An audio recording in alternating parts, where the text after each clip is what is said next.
శ్రీమాత్రే నమ. జయ గురు దత్తాత్రేయ నమ. ఈ వీడియోలో మనం తులారాశి వారికి సెప్టెంబర్ 21 నుంచి 27 మధ్యలో జరగబోయే వార ఫలాలు పరిశీలించినప్పుడు ఈ వార ప్రారంభంలో తులారాశి వారికి రాశి అందే కుజగ్రహ ప్రవేశంతో ఎవరైతే స్వతంత్ర వృత్తుల్లో ఉన్నారో అటు సినిమా రంగం, కన్స్ట్రక్షను, స్థిరాస్తి సంబంధించిన వ్యాపారాల్లో ఉన్న వాళ్ళకి చాలా అనుకూలమైనటువంటి పరిస్థితి ఏర్పడడం జరుగుతూ ఉంటుంది. అంటే సాధారణంగా ఏదైనా రాశిలోకి ఒక గ్రహం ప్రవేశించినప్పుడు ఆ గ్రహ కారకత్వానికి సంబంధించినటువంటి ఫలితాల మీద జాతకుడు ఎక్కువగా ఆసక్తి చూపుతూ ఉంటాడు. సో కుజుడు అటు పోలీస్ డిపార్ట్మెంటు, సైన్యం వాటికి వర్తిస్తుంటాడు. భూములకి సంబంధించింది, ఒక విధంగా వైద్య వృత్తికి కూడా అనుకూలమైనటువంటి గ్రహం. ధైర్యంగా ఆపరేషన్లు చేయాలన్నా, పేషెంట్కి వైద్యం చేయాలన్నా కుజుని యొక్క బలం తప్పనిసరి. అందువలన ఈ వృత్తుల్లో ఉన్న వాళ్ళకి వారి యొక్క వృత్తిలో వేగం పెరుగుతుంది. ధైర్యంగా కొన్ని నిర్ణయాలు తీసుకుంటూ ఉంటాడు. ముఖ్యంగా స్థిరాస్తి, భూమి కొనాలనే ఆలోచన నెరవేరుతూ ఉంటుంది. అంటే ఒక నిర్ణయం తీసేసుకుంటారు. గతంలో ఏంటంటే ఏదో 10 లక్షలు లేదా 2 కోట్లు 3 కోట్లు అనుకుని బేరం ఆడుతూ ఉంటారు. ఈ సమయంలో కంపల్సరిగా అటో ఇటో దాన్ని సెటిల్ చేసుకొని ఆ భూమిని ఏదైతే కొందామనుకున్నారో దాన్ని సొంతం చేసుకోవడం జరుగుతూ ఉంటుంది. అలాగే అన్నదమ్ములతో కానీ స్థిరాస్తులు, భూములపై ఉన్నటువంటి వ్యవహారాలు సెటిల్ చేసుకోవడం జరుగుతూ ఉంటుంది. ఇక సినిమా రంగంలో ఉన్న వాళ్ళు కూడా కొత్త కొత్త ప్రయత్నాలు ఫలిస్తూ ఉంటాయి. స్వతంత్రంగా మీరు కూడా ఏదైనా ఒక ప్రాజెక్టు చేపట్టడం, ఏదైనా ఒక అగ్రిమెంట్ సైన్ చేయడం, కొన్ని కొత్త నిర్ణయాలు, కొన్ని కొత్త అవకాశాలు ఈ వారం మీరు తీసుకునే అవకాశం ఉంది. అంటే ముఖ్యంగా రాశి యందు కుజుడితో పాటు 11వ స్థానంలో ఏదైనా గ్రహం ఉన్నప్పుడు కూడా మనకి ఆ కారకత్వాల ద్వారా లాభిస్తూ ఉంటాయి. ఇప్పుడు శుక్రుడు రాష్ట్రాధిపతిగా 11లో ఉన్నాడు. ఒక విధంగా అష్టమాధిపతి లాభస్థానంలో ఉన్నప్పుడు ఆకస్మికంగా కొన్ని శుభవార్తలు వినడం జరుగుతూ ఉంటుంది.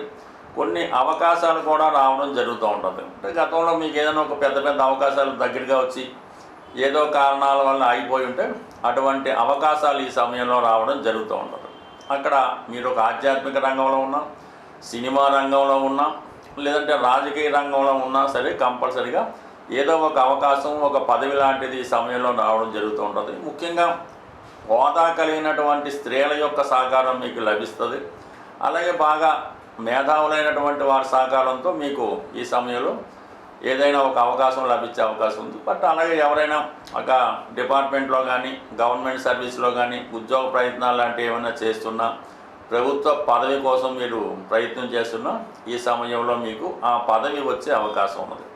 అలాగే చాలా పెద్ద మొత్తంలో ఇన్వెస్ట్మెంట్ చేయడానికి కూడా, అంటే బుధుడు 12లోకి వచ్చినప్పుడు ఏదైనా కొత్త వ్యాపారానికి ఇన్వెస్ట్మెంట్ చేస్తూ ఉంటాడు. ఏదైనా ఒక పుణ్య కార్యక్రమం, అంటే భాగ్యాధిపతి వ్యయంలో ఉండడం వలన ఏదైనా ఒక దేవాలయం కట్టించడం, 10 మందికి ఉపయోగపడే వాటికి ఏదైనా ఎక్కువ మొత్తంలో డొనేషన్ ఇవ్వడం, ఖర్చు పెట్టడం లాంటిది జరుగుతూ ఉంటుంది. అలాగే రవి కూడా వ్యయంలో ఉండడం వలన ప్రభుత్వానికి సంబంధించినటువంటి లావాదేవీలు, ట్యాక్సులు వగైరా చెల్లించడం, ప్రభుత్వ అధికారులతో పనులు ఏమైనా ఉంటే వారికి ఏదో విధంగా వాళ్ళతో పని చేయించుకోవడం, వారి సహకారం కోరుకోవడం, ఇవన్నీ మొత్తం మీద ఈ వారం అంతా జాతకుడు చాలా బిజీగా వ్యవహరించడం జరుగుతూ ఉంటుంది. అలాగే అనుకోకుండా బాగా దూరంలో కానీ విదేశంలో కానీ ఉన్నటువంటి మీ యొక్క మిత్రులు, బంధువులు, మీ యొక్క కుటుంబ సభ్యులు ఒకేసారి రావడం జరుగుతూ ఉంటుంది. వారితో కొంత బిజీగా గడపడం జరుగుతూ ఉంటుంది. మీరు కూడా ఈ సమయంలో ఏదైనా ఒక శుభకార్యంలో పాల్గొనడం కానీ, ఏదైనా ఒక పుణ్యక్షేత్రాన్ని దర్శించడం కానీ జరుగుతూ ఉంటుంది. యాజిటీగా 6వ స్థానంలో శని భగవానుడు ఉండడం వలన ఎవరైతే ఉద్యోగ ప్రయత్నాలు చేస్తున్నారో వారి స్థాయిని బట్టి కంపల్సరీగా మీ యొక్క ఉద్యోగ ప్రయత్నాలు నెరవేరుతాయి. అలాగే ఉద్యోగం మారదామనుకున్న వాళ్ళు కూడా చాలా వరకు మారే అవకాశం ఉంటుంది. బట్ ఏదైనా 5వ స్థానంలో ఉన్నటువంటి రాహు మీకు కొద్దిగా కన్ఫ్యూజ్ చేస్తూ ఉంటాడు. ఏదైనా ఉద్యోగం మారాలనుకున్న వాళ్ళు, ఏదైనా పని ప్రారంభించాలనుకున్న వాళ్ళు సంపూర్ణంగా దాని యొక్క ఫలితాలు మీ చేతికి వస్తేనే కొత్త ఉద్యోగంలోకి మారాలి తప్ప ఏదో జరుగుతులేని ముందుగానే చేతిలో ఉన్న ఉద్యోగం మానేసిన, చేతిలో ఉన్న పని మానేసిన అది చాలా వరకు ఇబ్బంది పడే అవకాశం ఉంటుంది. కాబట్టి అలాగే యాజిటీజ్గా ఈ షేర్ మార్కెట్, స్పెక్యులేషన్ వాటి జోలికి వెళ్లకుండా స్వచ్ఛందంగా మీ టాలెంట్ను నమ్ముకొని మీరు చేసే ప్రతి ప్రయత్నం తప్పకుండా ఈ వారంలో సక్సెస్ఫుల్గా ముందుకెళ్ళే అవకాశం ఉంటుంది. స్వస్తి. మనకి ఈ వారం ప్రధానంగా ప్రారంభం రోజు అమావాస్య ఉంటూ మర్నాడు నుంచి ఆశ్వీజ మాసం దసరా ప్రారంభమవుతుంది. కాబట్టి ఎవరైతే జీవితంలో మనం ఇంకా ఏమీ చేయలేము, అటు వ్యాపారం నడటం లేదు, ఏ ప్రయత్నము నెరవేరడం లేదు అనుకున్న వాళ్ళకి మళ్ళా మీ జీవితాన్ని తిరిగి ప్రారంభించడానికి ఇది చాలా అనుకూలమైనటువంటి సమయం అన్నది మీకు స్టార్ట్ అవుతుంది. సో ఆ కారణం వల్ల ఏం చేస్తారంటే మీరు ఒక వ్యాపార సంస్థ నిర్వహిస్తుంటే కంప్లీట్గా ఒక 5 రోజులు, కుదరకపోతే 3 రోజులు, కుదిరితే ఇంచుమించుగా ఒక వారం రోజులు కంప్లీట్గా క్లోజ్ చేసేయడం బెటర్. అంటే మీ స్టాఫ్కి అది సెలవు ఇచ్చేసి మీ కార్యకలాపాలన్నీ క్లోజ్ చేసి దాన్ని శుభ్రంగా, అది వాస్తుపరంగా ఉన్నటువంటి మార్పులు అయితేనే, మిగతా పార్ట్నర్స్ వల్ల స్టాఫ్ల వల్ల వస్తేనే, అంటే ఎవరు అవసరం అయితే వాళ్ళని ఉంచుకోవడం, ఎవరిది అవసరం లేదంటే వాళ్ళని పక్కన పెట్టడం. అలాగే మీ యొక్క సంస్థలోనూ మీ యొక్క గృహంలోనూ వేస్ట్ మెటీరియల్ మనకి ఇవి ఉపయోగపడవు, ఇవి ఇంకా పనిచేయవు అంటే ఏదైనా ఒక వస్తువు ఒక సంవత్సరం పాటు దాని ఉపయోగం లేదనుకుంటే కంప్లీట్గా దాన్ని మనం డిస్పోజ్ చేయవలసి ఉంటుంది. అంటే ఎవరికో ఒకరికి ఇవ్వడం కానీ బయట పారేయడం కానీ చేయవలసి ఉంటుంది. ఈ విధంగా ముఖ్యంగా పాత ఇనప సామాన్లు ఇరిగిపోయి అలాంటివి ఇంట్లో కూడా ఖచ్చితంగా అంతా కూడా బయట పారేయండి. ఆఫీస్లో కూడా మొత్తం అంతా క్లీన్ చేసి పెట్టుకోండి.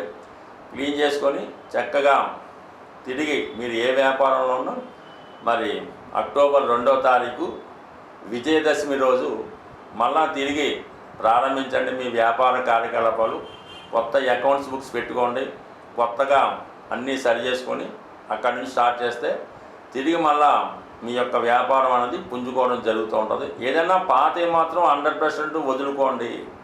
చిన్న చిన్న బలహీనతలు ఏమైనా మీకుంటే పాత కంప్లీట్గా ఏదో బలహీనత లేకుండా మన వ్యాపారం అన్నది మన సంస్థ అనేది నష్టపోవడం జరుగుతూ ఉంటుంది. అది మరి డైరెక్ట్గా చెప్తే మీకు అంత సంస్కారవంతంగా ఉండదు. కాబట్టి చిన్న చిన్న బలహీనతలు అవి కంప్లీట్గా వదులుకోండి.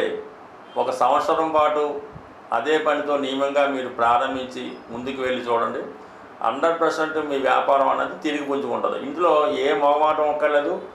ఏది కూడా మనకి అదేదో ఇది పాత వస్తువు అండి పూర్వకాలం అలాంటిదే ఉంది. మొత్తం అంతా కొత్తగా చేసుకోండి, కొత్తగా ప్రారంభించండి. 100% సక్సెస్ రావడం జరుగుతూ ఉంటుంది.